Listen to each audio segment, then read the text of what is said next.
Mademoiselle and Sase Deuxième Chanel, and today we're going to be talking about Haiti's adoption system, or shall I say the kidnapping of Haiti's children. Now this is something I really want to talk about for those of you guys who are thinking about adopting children in Haiti, because for the most part a lot of people are actually stealing children in Haiti. So please buckle up, it's a lot. We have so much to talk about today.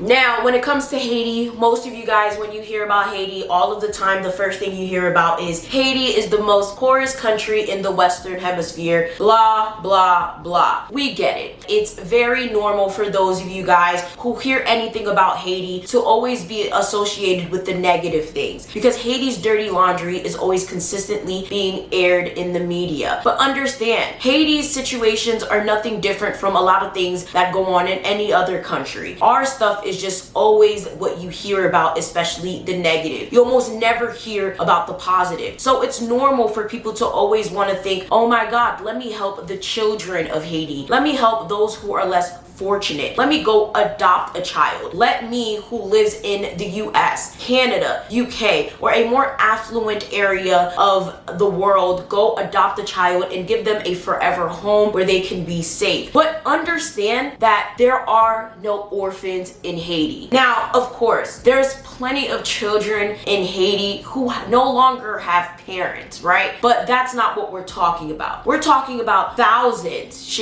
millions of children out there who have parents, who have extended family members, who have been ripped away from their families, are placed in orphanages, who are placed in underground, literally black market systems, and literally forced into these situations where they're sold to the highest bidder. That's what we're talking about today, because this is something that is not talked about often, and I just had to get this message out there. For those of you guys who think you're doing something good, why don't you guys go adopt kids in Haiti? Why don't you guys go do something for your country? Donate to these orphanages, trying to go and like do something great. Even if it's not Haiti, a lot of these foreign orphanages, even if we're not talking about Haiti, in these third world countries, are not real orphanages. A lot of them are black market underground systems that are abusing these children and are not good for these children. A lot of these families are being torn away from these children that are put in these systems, and that's real tea. Everything that I'm talking about today is going to be linked down below. I have articles, I have videos, so please do your own research. This is actually going to pour into the whole Restavek conversation. It's going to be poured into lots of different conversations as well, so it's gonna be a lot. Get your tea, get your snacks, get everything you need, because this is a heavy one. Of course, if this is something that's hard for you guys to talk about, I do have loads of other videos. I also have 2 other channels that you guys can check out, because I know that this is going to be a heavy topic for a lot of you guys. But this is really something I decided to talk about, because there's been some people that, like, any single time I talk about Haiti, whether it be on my main channel or this channel, they'd be like, oh, well, what are you doing for Haiti? Why don't you go adopt a child? And understand that adopting a child from Haiti, whether you're doing it legally or illegally, is a lot of work. So we're going to get into that a little bit later. And also, it has a lot of very negative ramifications, okay? Like I said, a lot of these kids are being torn from their homes. A lot of them actually have legitimate families, and a lot of them do not necessarily want to be torn away from their families, and a lot of their families don't necessarily want their kids to be taken away from them. So let's just get into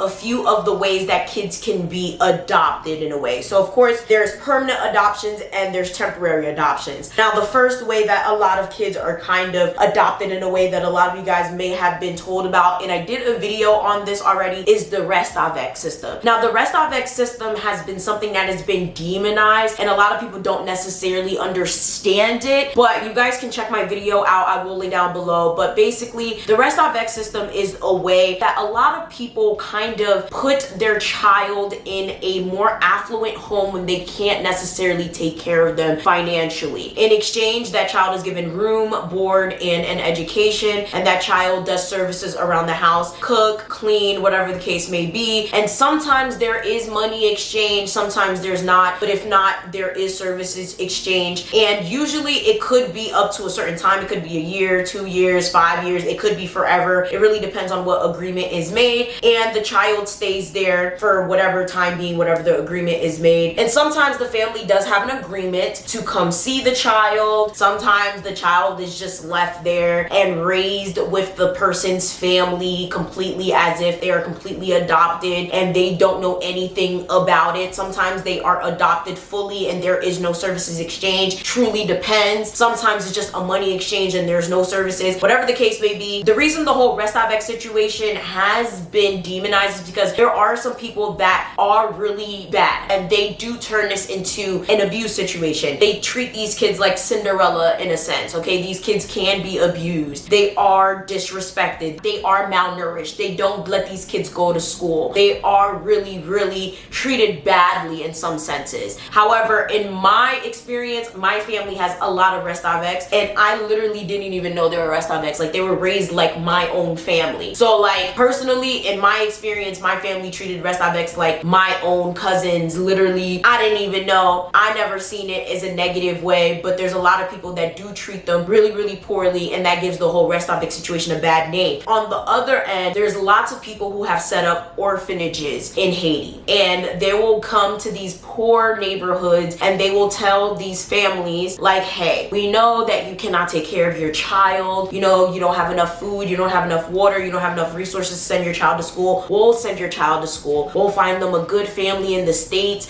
and we'll make sure that you maintain communication with your child. You always know where your child is. You get to see them grow up no matter where they go, whether they go to Australia, Canada, wherever the case may be. Just give us custody of your child and we will take care of everything. They take this child, they send them to an orphanage and God knows where, and the parents never see this child again. This is where Restaveks come in. Restaveks have served as a safe haven for these families. Instead of giving these children to these orphanages, okay, these white orphanages, and I'm saying white because there are always white orphanages that come from the US, the UK, whatever the fuck, okay, the United Nations, wherever, Europe, and they're literally lying to the Haitian people. They take these children, send them to wherever else, they lie, okay, and they sell these kids in the black market, or they sell these kids, or they give these kids away to whatever families and wherever the hell, and they never hear from their kids again. This is why a lot of people just resort to doing their own things in their own countries, in their own neighborhoods, and they much rather go and give them to the people and give them to a Restavek type of situation, give them to a Restavek type of ordeal in exchange, because at least they know, okay, I gave my child to a neighbor, I gave my child to a more affluent person that can take care of them. I know where they are. I could walk to this place. I could whatever. I could take a train. I could take a bus. Da da da. I know where they at. Instead of going to give them to an orphanage, white little organization that could disappear at any moment, because that's what happens. So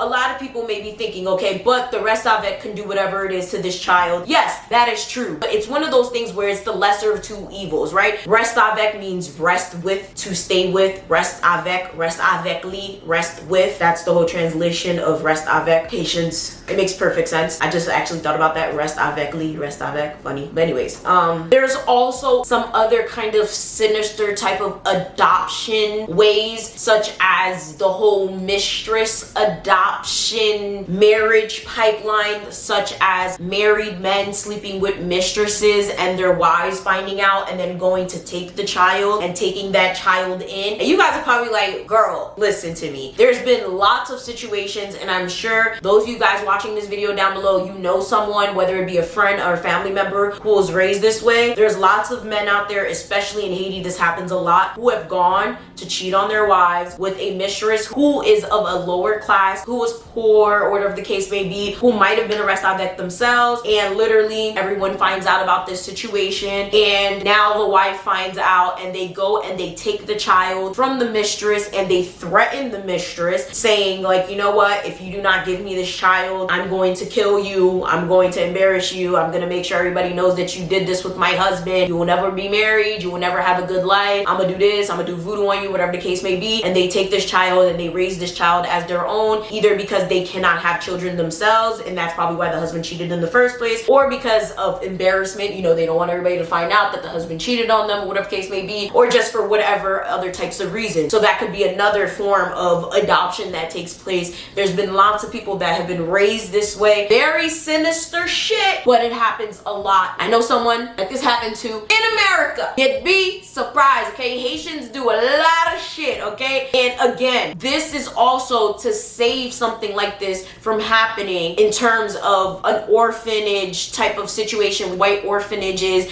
these crazy people from other places trying to recruit these kids to be put on the black market. It might sound crazy to you guys. You guys are probably like, but why don't they just leave them alone? You know, that's just the mistress. Why, you know, what is the point? But understand, if you are of a lower statute, if you don't have a lot of money, if you live in one of those outskirt type of neighborhoods, you are at risk, okay? They are going to knock on your door and be like, hi, we see that you are not living well. We have a good life set up for you and your child. We have a great situation. Lots of affluent families that are waiting to adopt you and your child. Trust me, they hit you with it, and they hit you with it fast, and it sounds so great. And for a lot of Haitian families, especially the ones who don't know any better, it sounds good, okay? And a lot of them cannot say no. Of course, there's family and friend adoption. This usually works very, very well, but of course, some people's families just ain't shit. And for the most part, not everybody's family is equipped to take care of children. Not everybody's family is going to have money as well. Chances are, if you don't have money, your family don't got money either. But for the most part, sometimes it does work as a temporary type of situation, but shit does happen. But I mean, for some people, it does work out where, you know, sometimes you can just leave your child with an aunt, an uncle, a sister, or a brother, and you know, it does help solve the issue till you're able to get back on your feet. Now, when it comes to black market adoptions, a lot of the times these happen a lot during Haiti's natural disasters. Haiti and Dominican Republic especially have a lot of natural disasters, and these kids are taken so many times during these natural disasters, it is ridiculous.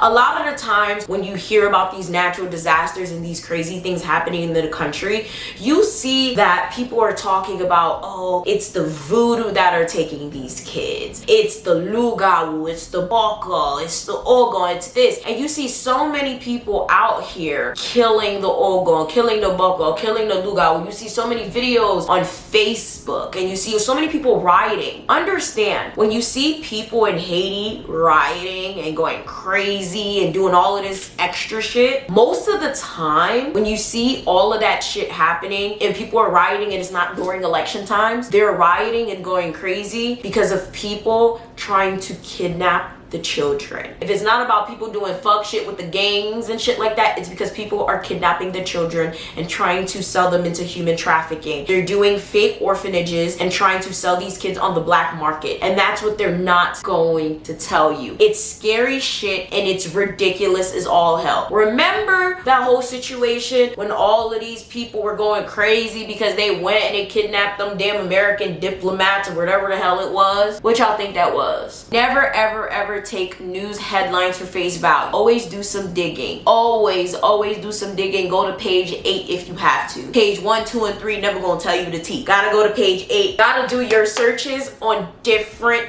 types of avenues. Google sometimes is biased as hell. You gotta go on the forums, and most importantly, go to the specific Haitian people in your life that was actually born in Haiti. Go to the specific people in your life who are Haitian, who actually care to learn about the culture and know what they're talking about, because chances are they know the tea. Now, if you really want to adopt a child in Haiti, here's how it really works. It's a lot of work, so I'm gonna have to read it off my phone. Let's get into it. The process to adopt a child from Haiti takes at least 4 to 5 years, sometimes more. 4 to 5 years is if you got everything in order, all your paperwork's in order, and if you do everything according to the directions that they have, which is ever changing. It's Haiti. Like I said, understand, these children are not orphans. A lot of them have families, a lot of them have parents, a lot of them have legitimate people that are desperately searching to find them and be united with them. So I'm just telling you this right now, if you're adopting a child from Haiti, you're willingly sitting here contributing to destroying families, because a lot of these kids have been kidnapped, torn away from their families. A lot of them are not willingly in the system. A lot of them have been tricked into putting their kids into this orphanage. A lot of them have been literally snatched. All right, they're not being abandoned and just willingly given away. This is not the American system. Okay, this is not the same. Okay, so I need to make sure that you guys understand that. As much as you guys see that Haiti's in disarray and Haiti has all these issues, a lot of what you see in the media isn't true. Okay, it's just not. So again, about 4 to 5 years process. Haiti's Central Authority is in charge of Haiti's Central Adoption. Officially, anyway, the official adoptions. The ones that are actually real, where the kids aren't necessarily kidnapped. These are the ones where the kids are legitimately being adopted and the kids have been willingly given up by their parents or have been legitimately abandoned. And Haiti is now part of the Hague Convention. So, for the most part, if you are legally adopting a child from Haiti, this is all of the processes that you have to go through. You are adopting children from Haiti called quiche, but quiche. So they only place these children in homes in the United States. So now we're gonna start reading. So boys and girls from toddler age to 15 years old at the time of referral. Most children range from 4 to 15 years old. Children with known bio parents are not eligible until after 3 months old. Then it's another month to consent into place. Now, there are several different consents needed from the kids at different ages depending on their circumstance. Now, that's honorable considering everything that I told you guys in this video. Special needs and older children as well as sibling groups are also desperately in need of loving homes. Children with special needs will have disabilities ranging from minor to severe. The children tend to be younger, and most children between the ages of infancy and 12 years old. Common special needs in Haiti are from severe malnutrition, HIV, anemia, and children that have been victims of neglect. A child's file contains a children's medical paperwork, background information, and a photo. Haiti adoption requirements. So, in addition to USCIS eligibility requirements for prospective adoptive parents, Haiti has the following adoption eligibility requirements. So, here are the adoption requirements. So buckle in. Citizenship. One adoptive parent must be a U.S. citizen. Age. Adoptive parents must be between 30 and 49 years of age. The parent must be 21 years older than the adoptive child. Marriage status. Married couples are eligible to adopt if they are age 30 plus and have been married at least 5 years. Couples that have not been married for a full 5 years but have been cohabitating for at least 5 years may qualify. Certificate from relevant authorities must prove this, and consent needed from both parents. Single parents. Only single women are currently able to adopt from Haiti. Singles must be between 35 and 49 years old. Income. There is no minimum income required. However, you must meet the income requirements provided by USCIS for the child to immigrate. Criminal history. Applicants with a criminal history of child abuse, violence, or domestic violence are not eligible to adopt. Yo, I was like, shit, I'm not even old enough to adopt a child from Haiti. That's wild. Like, yo. So, to be honest with you, with everything that I said in this video, I'm not even mad at it. I feel like all of this is justified. So it's funny because there was this one girl that had the gall to be on my videos like, oh, you don't even adopt a kid from Haiti. Da, da, da. I'm like, bitch, where the fuck is your kid from Haiti? You told us I don't even adopt a kid from Haiti. And then they had this whole thing like, oh, I don't see the problem with white people adopting kids from Haiti or other foreign countries. Da da da da da. There's no one else doing it. Bitch, there is a problem with it because a lot of them are the ones that's selling these kids under the fucking table on the black market and selling them to human trafficking. And second of all, a lot of people are not even fucking eligible to fucking fucking adopt a kid from Haiti. What the fuck are you talking about? And I like the fact that they made it a lot harder. I'm sorry. I like the fact that they not playing with people, because at the end of the day, it's ridiculous how people are really out here snatching these kids off the street and selling them under the table to do God knows what with them. I've seen so many horror stories of people talking about how they were literally torn away from their families and sold on the black market, given to families that had no business taking care of them in the first place, and how they don't know who their families are, how they don't know where they come from. And it's disgusting, heartbreaking, it's horrible. So to be honest, I am not mad at this. And there's so many other countries, so many other foreign countries that have put strict procedures forth as well. I think it's great. Okay, because people need to learn how to respect children. People need to learn, okay, just because kids are kids, that they cannot sit there and abuse them and disrespect them and treat them like trash. Kids are not slaves. Kids are not fucking like robots. Kids are not to be toyed with. Some people are really fucking disgusting. The shit that I've seen, the shit that I've heard, the stories that I've seen are just horrendous. Horrendous. And again, I've linked so many things down below. Feel free to go down below and check them, because it's just sad. It really is sad. Plenty of children in Haiti who need a loving home, whose families have definitely put them in the system to be adopted because they cannot take care of them. But there's way too many of these kids who have been torn away from their families, whose families are desperately looking for them. Please do your due diligence and do your research. Actually know what you're getting yourself into. If you know damn well you have no business going to a foreign country to go adopt children, because there's too many people out there that just love the aesthetic, okay? They just love the aesthetic of going to adopt little black children, little Asian children, little whatever the case children, just to have content, just to literally play with these kids, just to do whatever nefarious things with these kids. And y'all are fucking disgusting, okay? Stay in your lane. Literally stay in your fucking lane. And most importantly, just please check yourself and see what it is that you want with these kids, because personally I just don't understand it. We've seen these stories of people like vloggers and influencers just adopting kids for clout. Please understand that kids are kids. They deserve a loving home. They don't deserve to be played with. They don't deserve to be paraded around like animals. They don't deserve to literally be treated like toys. They're not toys, they're children, and they deserve a loving home. They deserve peace. They deserve to grow and be cherished like children and have a place to grow up like functioning adults. With that being said, let me know what you guys think about this video. If you've been adopted, let me know what your stories are down below, no matter where you're from. And of course, like, share, subscribe, do all that, and I'm gonna see y'all next time. Bye!